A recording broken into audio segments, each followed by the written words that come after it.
Welcome to the globalists. Welcome to the globalists. Welcome to the globalists.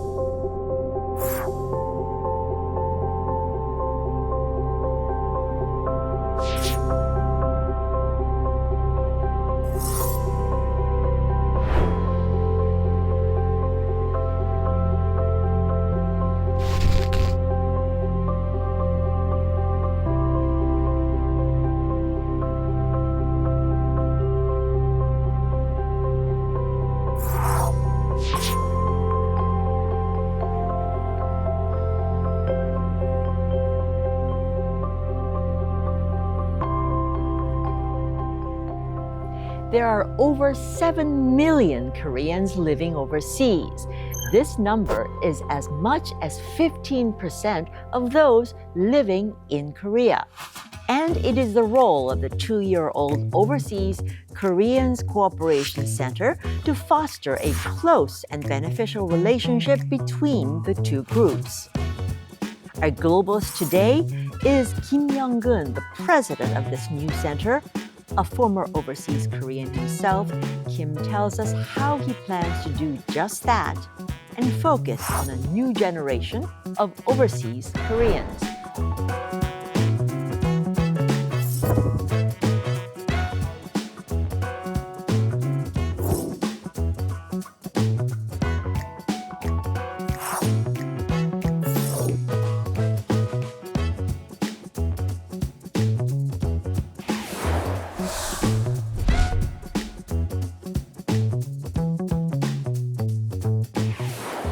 센터장님 반갑습니다. 네, 안녕하세요. 어서 오세요. 감사합니다. 네, 저희 사실은 글로벌스 프로그램에서도 굉장히 유능하고 정말 활발한 재외 동포분들 많이 출연하셨어요.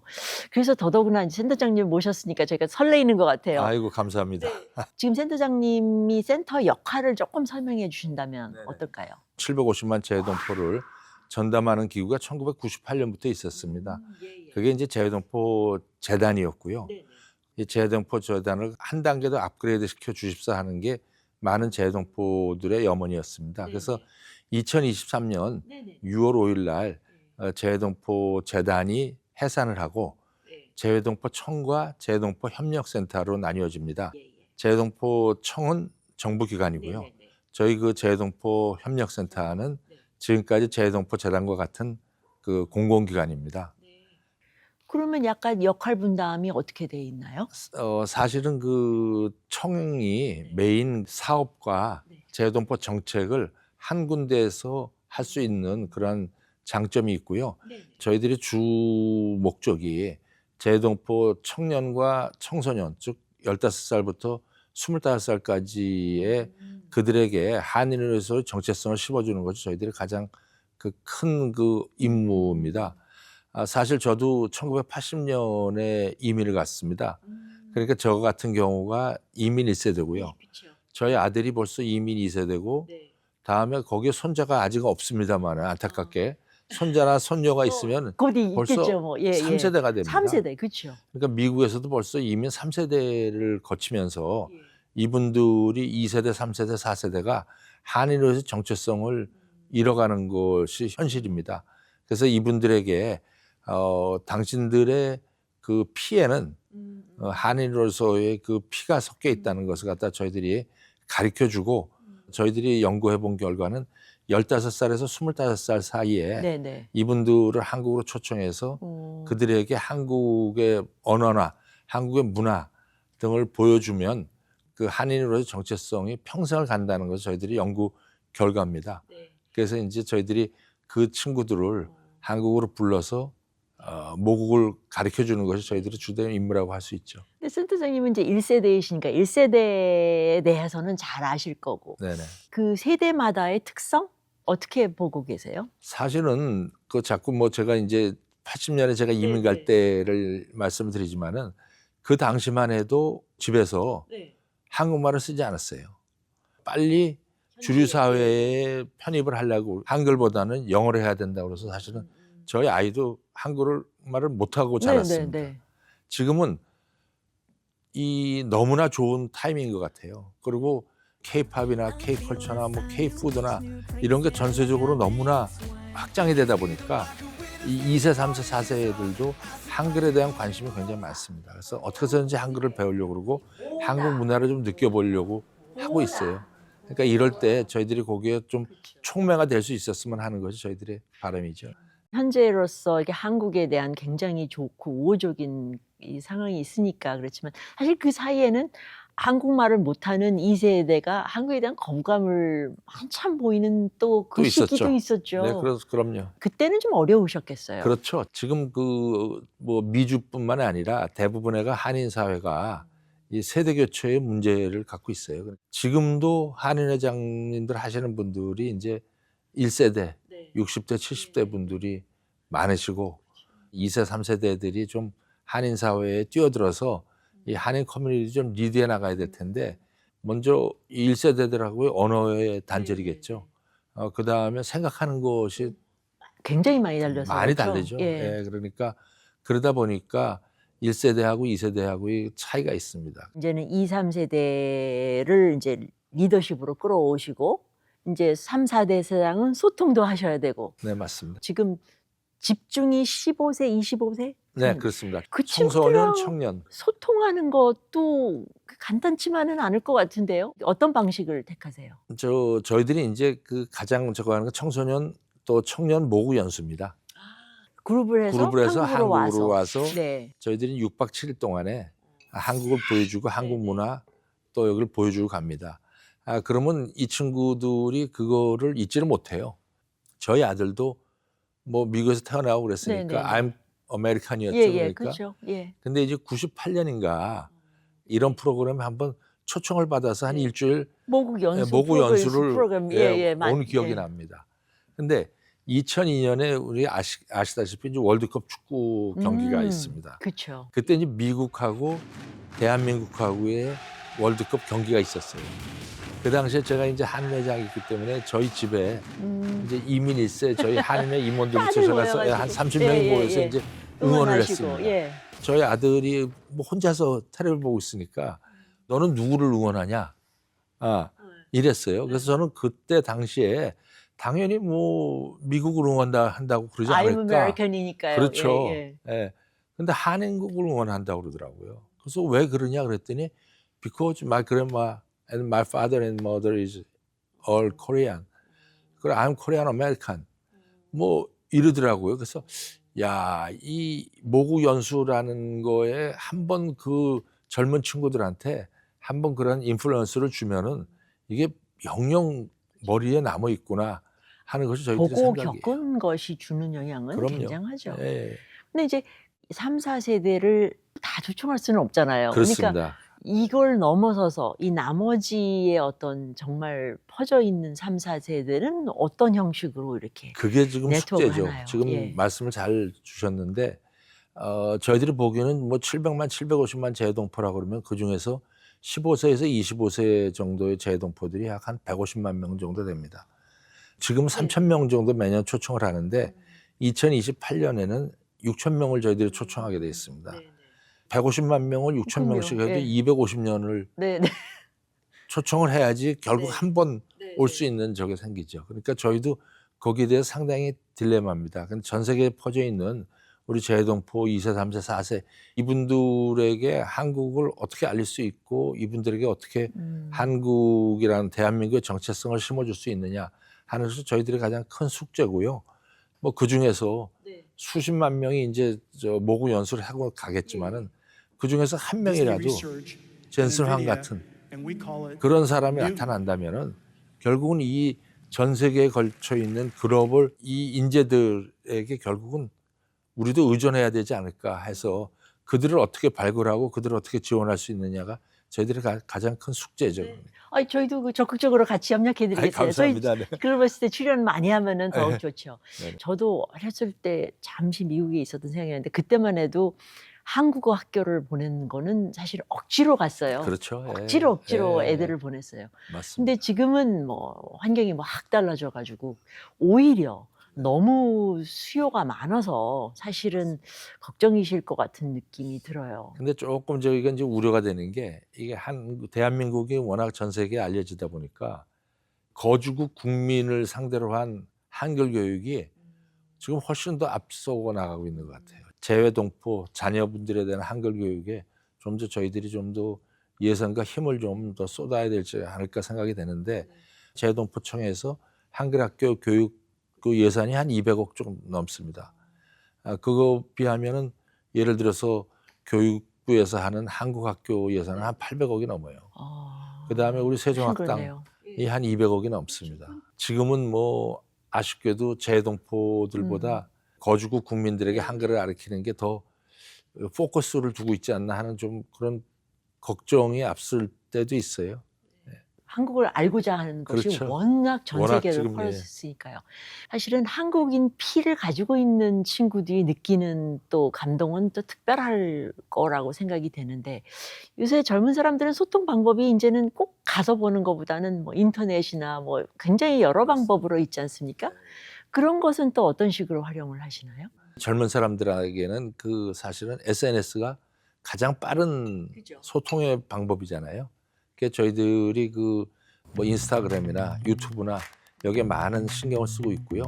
또 저희들이 서포터 그룹이라고 그래서 저 크로스오버라는 그 지금 조직을 운영을 하고 있습니다. 그래서 지금 국내 9개 합쳐서 한 30명 정도의 저희들의 서포터 그룹이 활동을 하고 있고요.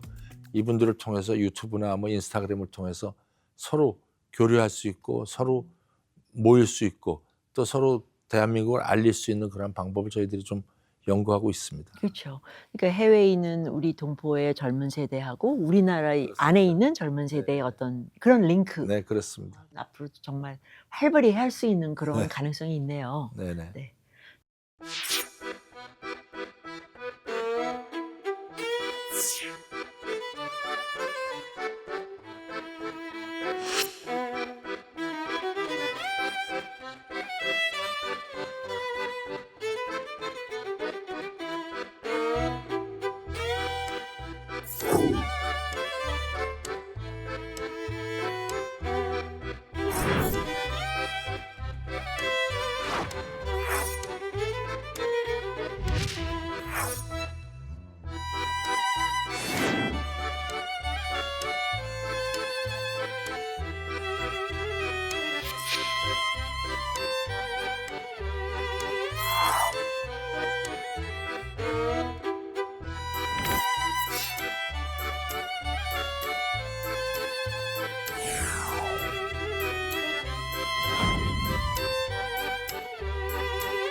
센터장님 이 센터가 이제 2년이 됐으니까 프로그램 개발을 또 하시는 맞습니다. 거잖아요. 네네. 근데 여기저기 다니시면서 어떤 프로그램이 필요한지에 대한 또 귀를 또 기울이시는 것 같은데 재외 동포 사회에서 어떤 얘기들을 많이 들으시나요?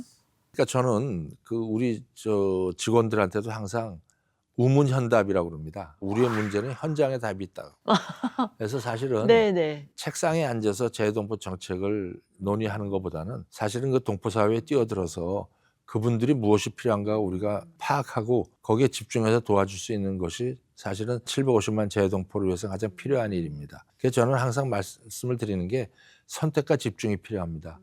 왜냐하면 재외동포도 지금은 뭐 700만, 750만 재외동포라고 얘기를 하지만은 미주동포도 있을 수 있고 제일동포도 있을 수 있고 중국동포도 있고 네. 전 세계에 나가 있습니다.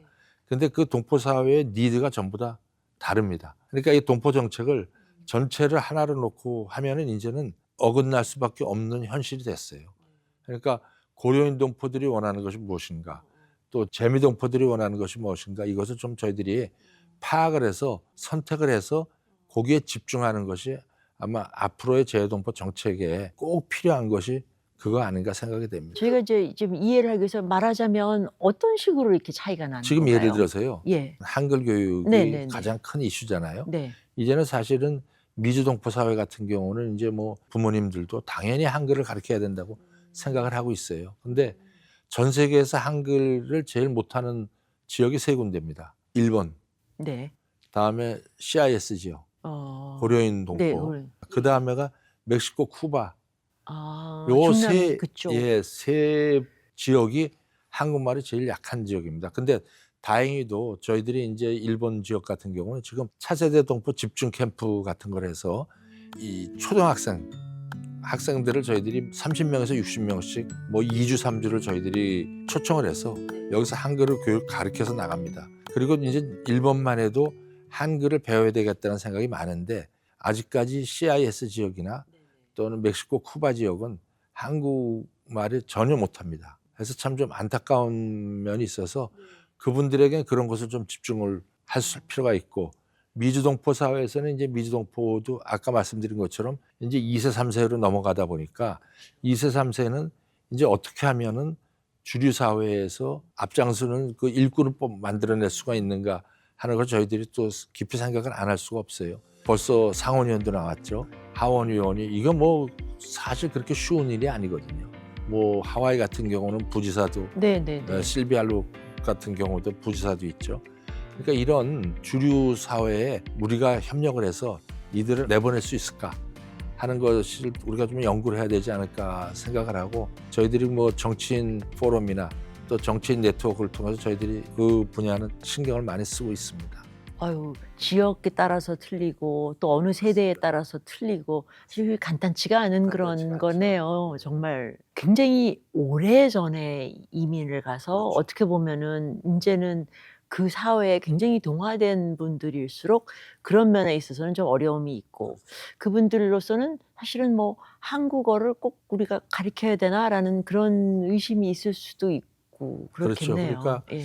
사실은 뭐 CIS 지역 같은 경우는 이제 스탈린 시대에 거의 뭐 쫓겨가다시피 해서 맨몸으로 해서 뭐 카자흐스탄이나 또 아이고, 우즈베, 어려운 키르키, 시기에. 예. 그다음에 러시아 말 아니면은 한국말을 쓸 기회가 없었고, 사실은 그 한국말을 거의 다 못하세요. 근데 이분들에게 좀 한국말을 좀 가르칠 수 있는 그것도 필요하고, 또 저는 요즘 인구 절벽이라고 얘기를 하잖아요. 네네. 인구 절벽이라고 얘기하니까 또 미국 같은 나라도 사실은 이민의 나라 아닙니까? 그렇죠. 백인만이 있는 게 아니고 거기는 이민자가 없었으면 지금 현재의 미국이라는 나라가 성립이 안 된다고 저는 생각을 하거든요. 이 대한민국도 좀 그런 거에 좀 오픈 마인드를 가졌으면 하는 게 제 생각이에요. 특히나 뭐 고려인 동포나 무슨 뭐 이분들은 우리 동포입니다. 네. 우리 동포들이 한국에 와서 일을 하겠다는데 너무 거기에 대해서 좀 제약이 많지 않은가 하는 게 제가 항상 생각이고요.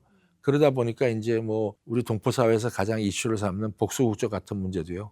지금 복수국적이 65세가 넘어야 되니까 65세 넘어서 들어오시는 분들은 대부분 이제 그렇죠. 이제 노후를 은퇴로, 한국에서 이제 은퇴하시고. 보내실 분들이거든요. 그러니까 이런 복수국적 문제도 연령을 대폭 좀 하향을 해서 뭐 45세, 35세에서 일하실 수 있는 분들이 들어오셔서 한국에서 같은 피를 가진 그 나라에서 좀 자신들의 능력을 좀 발휘할 수 있는 그러한 기회의 장을 좀 만들어주는 건 저희가 필요하지 않나 하는 것이 생각입니다. 저도 그런 생각이 많이 있는데, 사실은 또 보면은 국내에서의 약간의 그 푸시백이 있잖아요. 우리 여기 세금 내고 여기 있는 맞습니다. 사람들을 위주로 해야지. 그래서 제가 이제 거기에 대해서 말씀드리면은 그 재외국민 투표를 2007년 6월 28일 날, 그 전까지는 이제 허용이 되지가 않았었죠. 그렇죠. 예. 근데 2007년 6월 28일 날 헌법재판소에서 헌법 불합치 판결을 내립니다. 그때 헌법 불합치 판결을 내리는 이유가 딱 두 가지였습니다. 첫 번째는 재외동포는 4대 의무를 하지 않는데 선거라는 권리만을 줄 필요가 있느냐 하는 거였고, 두 번째는 재외국민에 대한 선거가 530억이 들어가는데 이런 큰 돈을 써서 재외국민의 선거권을 갖다 보장할 필요가 있냐는 게 두 가지가 이슈였습니다. 근데 그 당시 헌법재판소에서 말씀하시기에 권리와 의무는 별개다 해서 첫 번째 이슈가 이제 해소가 됐고요. 두 번째는 예를 들어서 여기서 1인당 한 분이 대한민국에서 이 투표를 하는데 보통 뭐 2,000원, 3,000원 든다 그러면 재외국민 투표는 20만 원, 30만 원이 들어갑니다. 그런데 530억이 든다고 그랬는데 헌법재판소에서 판결은 뭐냐면 이제 대한민국도 경제 12국에 들어갔으니까 250만 재외 국민에 대한 그 정도의 돈을 쓸 정도의 능력이 돼 있다 하는 것이 그때 이슈였었어요. 약간의 투자라는 생각도 예, 해야 된다라는 그럼요. 그런 예. 측면도 있었고. 네네. 근데 그 센터장님도 이제 이 해외에서 사셨고 이제 재외동포를 해보셨으니까 재외동포라는 분들한테는 가장 어려운 점들이 뭔가요? 이제는 뭐 이민을 가시는 분들이 별로 없어요. 아시지만 워낙 대한민국이 잘 살아서요. 제가 이민을 갔던 80년만 해도 먹고 살기 위해서 다 이민을 갔잖아요. 그 당시에 제 기억으로는 대한민국 1인당 국민소득이 1,700불이었습니다. 그 당시에 미국의 1인당 국민소득이 36,000불이었어요. 그러니까요. 근데 지금 우리가 36,000불입니다. 전 세계에 50년이 안 된 상태에서 1인당 국민소득이 20배가 뛴 나라는 대한민국밖에 없습니다. 이민 1세는 저희들이 이민 가서는 당연히 언어와 문화의 차이 때문에 굉장히 힘이 들었어요. 그렇지만 지금은 이제 그 이민 1세들은 다 이제 은퇴의 연령이 들어섰고 대부분가 이민 2세, 3세들입니다. 그러니까 이민 2세, 3세는 또 거주국에서 어떻게 잘 적응하면서 거기서 성장해 나가느냐 하는 것이 그게 가장 큰 이슈가 아닌가 생각이 되고요. 아직까지 사실은 뭐 미국도 그렇고 뭐 인종차별이 없다고 그러지만은 뭐 잘 아시잖아요. 예, 그러니까 그러한 그 문제점을 저희들이 뭐 당장 해결할 수 있는 방법이 없잖아요.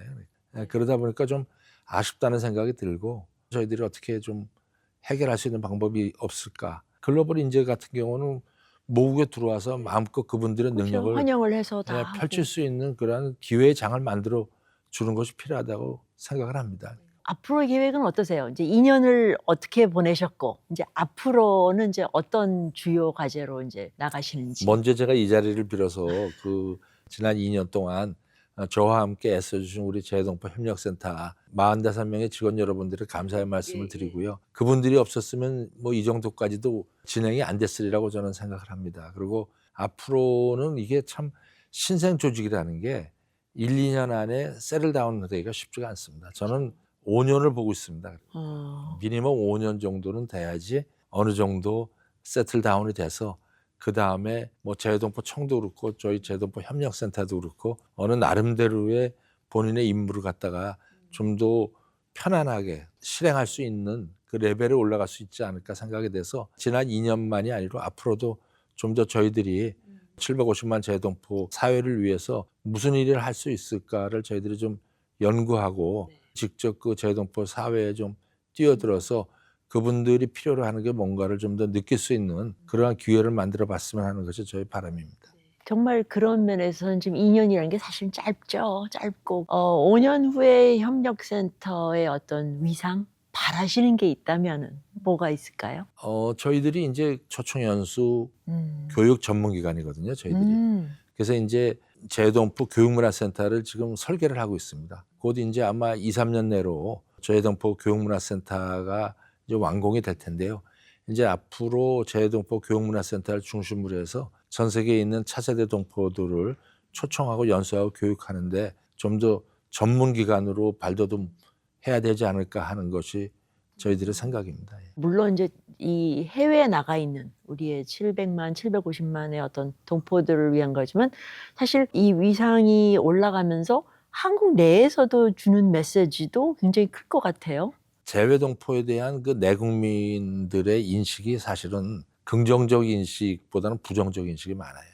저는 그렇게 생각합니다. 이게 이제는 점점 피지컬 로케이션이 중요한 세대는 아니거든요. 이제 글로벌 시대라는 게 뭐냐면 어느 나라에 살더라도 내가 대한민국의 정체성을 가지고 있다면은 대한민국을 위해서 일할 수 있는 그러한 조건과 상황이 갖춰졌다고 저는 생각을 하거든요. 그러니까 우리 대한민국 국민들께서도 이 재외동포에 대한 우리 같은 동포로서 해외에 나가 있으면서 우리가 같이 손을 잡고 대한민국의 발전을 위해서 같이 일할 수 있는 우리 동료라는 그런 인식을 좀 가져주셨으면 하는 것이 저희 바람이고요. 거기에 맞춰서 이제 700만, 750만 재외동포도 모국 대한민국을 위해서 무슨 일을 할 수 있을까 하는 것을 다시 한번 뒤돌아보는 기회를 가졌으면 하는 것이 저희 바람입니다. 중요한 계기가 된 것 같아요. 한국이 가지고 있는 게 인적 자원밖에 없지 않습니까? 근데 이렇게 인적 자원이 전 세계에 퍼져 있다면은 우리한테 다 좋은 게 아닌가 싶은 생각이 들기도 해요. 제가 다시 말씀드리지만 이제 뭐 피지컬 로케이션이 중요한 게 중요하지가 않죠. 이제는 뭐 어디에 살아도 어떤 정체성을 가지고 있다는 게 중요한 거죠. 그런 면에서 센터장님 앞으로 하실 일이 굉장히 많으시겠네요. 많이 도와주십시오. 뭐. 물론이죠. 그래서 하시다 보면서 또 한번 놀러 오세요. 그럼요. 언제든지 불러주십시오. 감사합니다. 감사합니다. And that's it from me. I'll be back next week with another globalist who's putting Korea on the map. Sun Ji out.